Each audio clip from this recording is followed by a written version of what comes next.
Welcome to another episode of the Breakwater Podcast. My name is Jesse, and I am the Youth Engagement Coordinator for Breakwater. Today I am joined with the youth from Substance Free Futures, and today they are going to take over the podcast. Substance Free Futures is a youth-run group through Breakwater. Our mission is to raise awareness about substance abuse and mental health. We want to provide fun and safe opportunities for youth engagement without the use of substances. Joining me today is Kipton and Joy. How did you hear about the Substance Free Futures? I heard about Substance Free Futures when Jake White came to Tippler and talked to all of us. Yeah, me too. Over recess and lunch, he brought in a few of us that wanted to talk about volunteer experiences and stuff like that, and then that's when we created Substance Free Futures.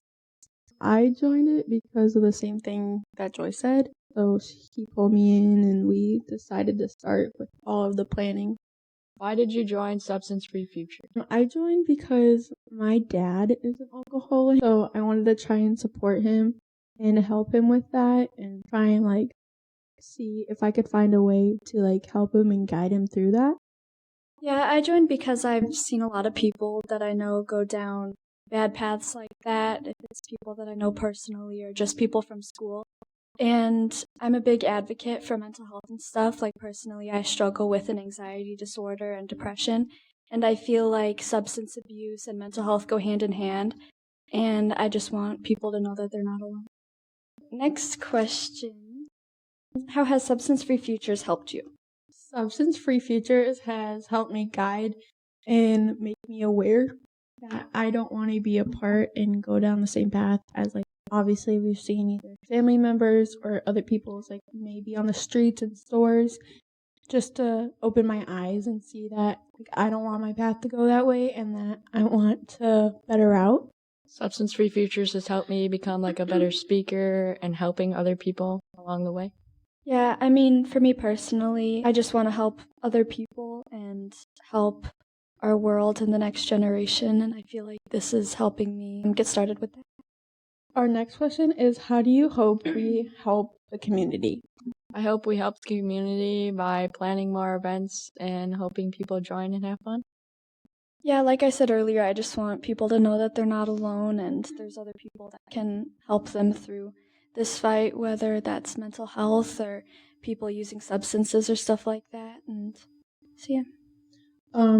Yeah, like Joy said, I want to be able to help people realize that once they're not alone, that there's other people that can understand and help and guide them through that, and that there's other people who go through the same thing, and you don't have to go through it alone. What community do you see us serving? I see us serving the youth group and helping them realize that it's not a good route to go down, and that it's not going to help you with you and your future. It's going to worsen it and make you choose bad decisions and get you down the wrong route. Yeah, our whole group is kind of based on planning events and parties and stuff for kids and for them to be able to see that you can have fun without using drugs and substances and stuff. So yeah, definitely younger generations and kids our age. It's by kids, for kids sort of situation. How about you guys tell us about what other people can do to join Substance Free Futures? So you guys can go to our website, Which will be coming soon. There should be a link, I think. There'll be information about social media and meeting times and stuff like that. But right now we're at the Boys and Girls Club from 5:30 to 6:30 on Wednesdays. The dates will probably change throughout the school year, though. Yeah, because people get busy. Things planned, sports and stuff. So, tell us about some ways you can help join our cause. Even if you don't want to join our group, you can join our cause by telling other people the dangers that come with using substances or alcohol. Yeah, and coming to our events and stuff and just showing support and everything, that does help a lot too. Help get the word out and everything about us and what we're doing. Our website that's coming soon, and then we'll have social media and stuff up too. To spread the word. So, yep. What are some events we are planning or hoping to do? We discussed having the glow-in-the-dark volleyball and just dancing again because we thought it was good for the community and that it was a success. We're also going to plan on pumpkin carving and a bonfire in the fall. Yeah, we got a lot of stuff coming up and other plans besides like events and stuff, like making merch and doing tabling and stuff like that for raising awareness and everything like that.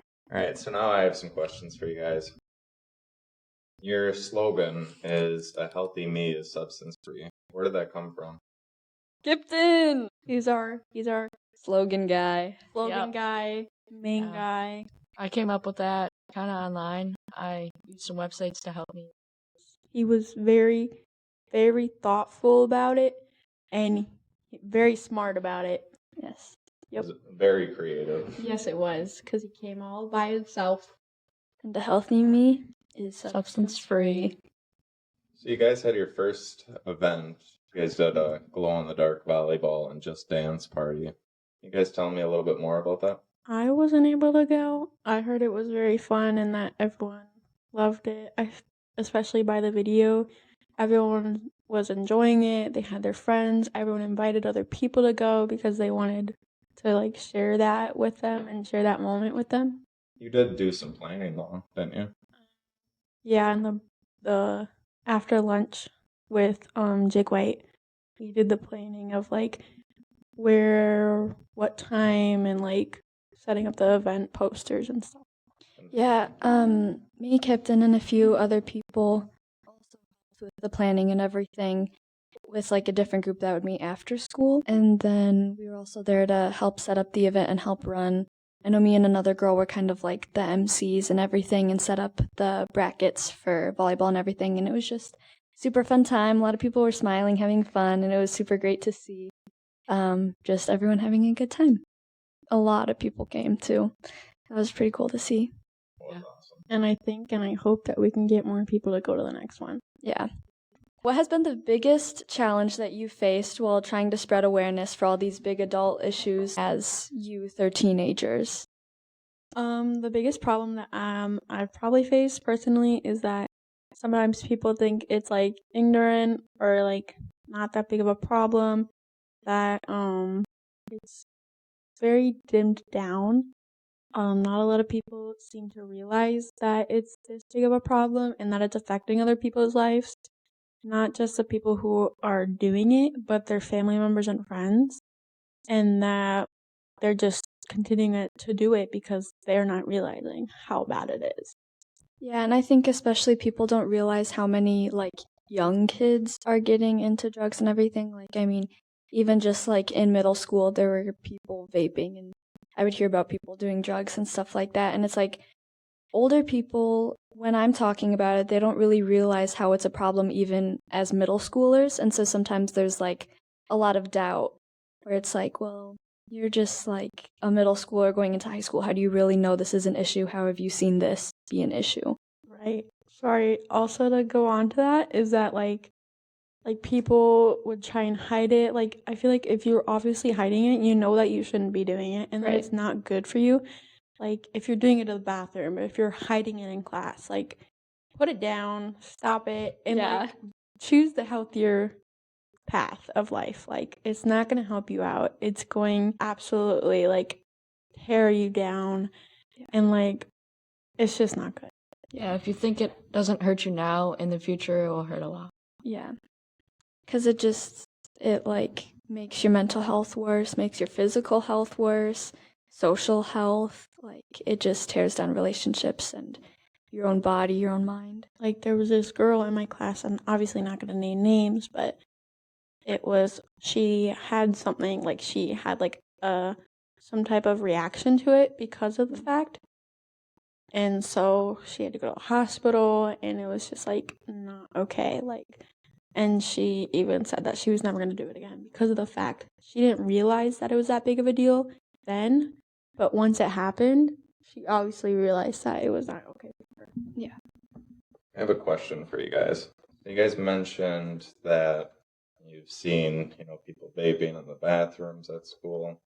Have you guys yourself faced any challenges with peer pressure? I myself has gotten bullied before, and it's just not a good thing. People shouldn't go through that.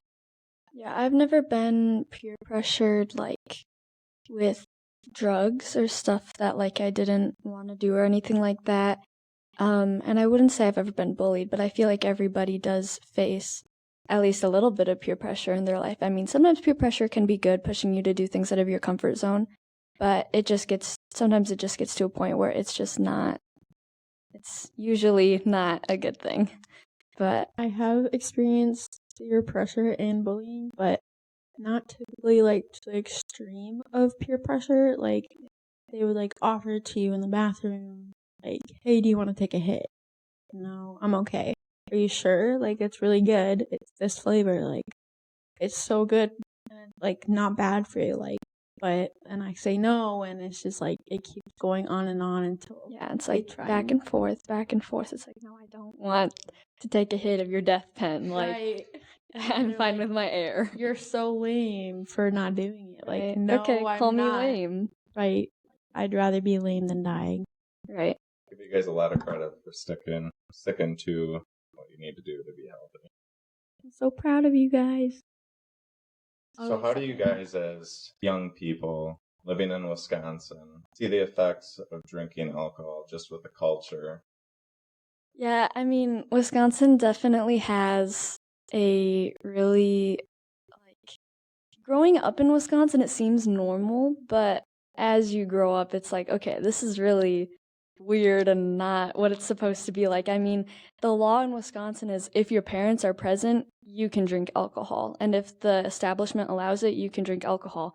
So growing up, I've had beers and drinks, and I mean, I don't drink anymore or anything like that. It's not gotten to a point where I've gotten like drunk or anything. Like my parents have been careful with it, and like I would just get these like little like old fashions for Christmas and like drink like small mojitos in the summer and stuff like that. And it's like it was just like fun drinks to me. But like, that was kind of like normal, but like then I couldn't really talk about it because then my friends would be like, "What?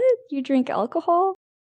Not to a point where it's like bad, and they just didn't really like see that. And so then it kind of was like, okay, this is weird. I don't really know what that's about. But I've seen it in other people's lives too, like even people that I don't even know. Like I went to a Brewers game with my friend this summer, and this guy passed out drunk basically in like before the game even started. And he woke back up and started drinking his beer again. It's like, I don't know, just the drinking culture in Wisconsin is just not, like it seems so normal growing up in it, and it's just not. It's a big issue. I definitely agree with Joy. Like, you do definitely, when you're growing up, it looks like it's normal and it seems normal because, like, everyone's doing it when you're younger. So it's like, okay, they're doing it, so everyone else is doing it, so it's okay. I also did grow up with, like, sometimes drinks here and there, but it was more, like, of sips. And then, like, as I got older, I was able to have, like, margaritas or, like, other things. But also with the fact that Wisconsin is one of like the most highest with like people who drink the most, it does have a bigger effect, especially with like football games and basketball games. They want to like lay back and have a drink, and they don't think it'll affect them that bad. But then one drink turns into 2, 3, and 4, and it can't be stopped. What is something you've learned about yourself through your involvement in substance-free futures? I've learned for myself is that, like, I don't want to be a part of it. Like, I know part of me wants to be able to, like, older, be able to have drinks and party and hang out with all my friends. But, like, I feel like if I do that, it'll take me down a path that I don't want to go down. And I don't think I would be very proud of myself if I did go through and down that. For me, it's just put a lot of things in perspective. Like with the whole like drinking culture thing. Like I knew it was an issue, but I didn't really realize like how bad it was until I had these things on my mind, and then I was going to family gatherings and everyone was drinking. Like my 17-year-old brother was drinking and having hard cider and beers and stuff. And then like I'd be with my family and everyone is drinking except me, and it's just like it's just made me, I mean, like nobody in my like immediate family is an alcoholic or get drunk or anything. My parents, my brother, they're all very careful with it, but especially on my mom's side of the family, for like generations, her family has lived in Wisconsin. There's a lot of alcoholism, is that a word, on her side of the family. And I feel like if I didn't have like this in my life, then I'm also Christian too. So I feel like if I didn't have my faith and this club, then it was like, I don't know where I would be in like 10 years if I would be an alcoholic too, you know? Yeah, 100%. I agree with that totally. I've learned a lot about it and that it really isn't a good thing. So I paid more attention to people and what they do, and it's sometimes not a good thing. It's responded to you participating in this club. My parents are very proud and accepting to this club. They actually are so happy and glad that I have pursued this club and I continue to go to these meetings because of the fact that my dad, obviously being a previous alcoholic, wanted me to help spread the word and realize and come to terms that I should be spreading the word about how bad it is because we don't want anyone else going through what he went through. Yeah, my parents are very supporting of it too. I mean, like I was saying earlier, my parents drink and stuff, but it's not like they're alcoholic. In college, my mom definitely was a partier and a drunk, and she says she thinks that if she didn't start going to church, then she would be an alcoholic like people in her family. And so I'm very lucky to have my parents supporting me through this. My parents are very supportive, especially my mom. She helps me get all the questions ready and everything. You guys could describe substance-free futures in one word. What would it be? Starting with Kipton. I would describe it as helpful. It helps a lot of people get through things, and it's just kind of a break in the day to come and do some fun stuff. I would describe substance-free futures as in like literally substance-free, like you're not going to be using anything, and that it's going to provide you a healthier life. I'd say welcoming. Everyone here is super fun and positive. I feel like even if you're not really an outgoing person, it's such like a small kind of tight-knit group where it's fun to be here. We do fun stuff, but we also still talk about and take on serious topics and stuff like that. But I mean, I like coming every week and very welcoming and fun to be around these people. Especially Katie and Jesse. I love them. Yeah. They're my best friends. Especially Joy and Kipton too. I love Joy. So sweet. My bestie. You guys can't see it, but we're making heart hands at each other. Why would you mute me? I'm gonna yell at you. You are yelling. On me. You better cut this out. Stop. This is not funny. What has guided you to be where you are right now? Like, what motivated you? You did. Unmute me. Unmute me. I'm number 3. Did you have any like personal experiences that led you to where you are today, or like led you to want to be a part of Breakwater and stuff like that? Yeah, so growing when I was your guys' age, I started using substances, and it took me on a long path that could have been avoided. I made a lot of decisions to cope with things that I had going on, and that's why working with you guys, working with youth is so important to me, is because my life was at like a pivotal point when I was your guys' age, and the decisions I made then dictated what happened. And like if I can just help one youth not take the path that I went on. Thanks for sharing. I'm sorry, I can't see other people crying. I just can't look at you right now. Kipton's like, nah, I'm good, man. I'm okay. So what's one thing that you guys would say about Kipton being in this group? Very grateful to have Kipton here. First of all, because he's my ride here. And ride home. Besides that, he's very dedicated to this group. Very cheerful, and he's a good friend and understanding. Thank you. Yep. Yeah, I'd agree. Very dedicated. And I mean, I feel like there's never a day that, like, I mean, I'll miss weeks and stuff, but I feel like Kipton doesn't, and so I'll come and he'll always He's be here. Yeah. And here every yeah, time. very dedicated and kind of inspiring to see someone that dedicated to a group. Thank you. What about Joy? I love Joy, obviously, as we previously said, but I also like I know it's a little off topic, but like I like how she carries herself and with her faith, and I feel like she's a good friend. She's very supportive. She's very, what's the word? Empathetic, as we just, in a good way, obviously. Yeah. But and she's very nice and pretty. Thank you. Yeah. Joy is very nice, and like she said, even if she misses a day or something, when she comes back, she always helps a lot with answering and helping make up things. What about Kira? Yeah, what about Kira? You should probably turn the crickets off before she Okay. I feel like Kira, I only met her, this is my second time Yeah. seeing you here? But, I don't know, you're a great person, super funny, super nice. Was very nice to me and chatty and welcoming right away, and I love people like that, just such a great person. I'm not a freaking unicorn. Stop. That might be my favorite one. That was a pretty good Yeah, one. I like that one. I like that one. Okay. Kira's very energetic in everything she does. It's a good thing, though. Energetic in the car. Thanks for tuning in. Bye, chat. Bye. Bye. A healthy me is substance free.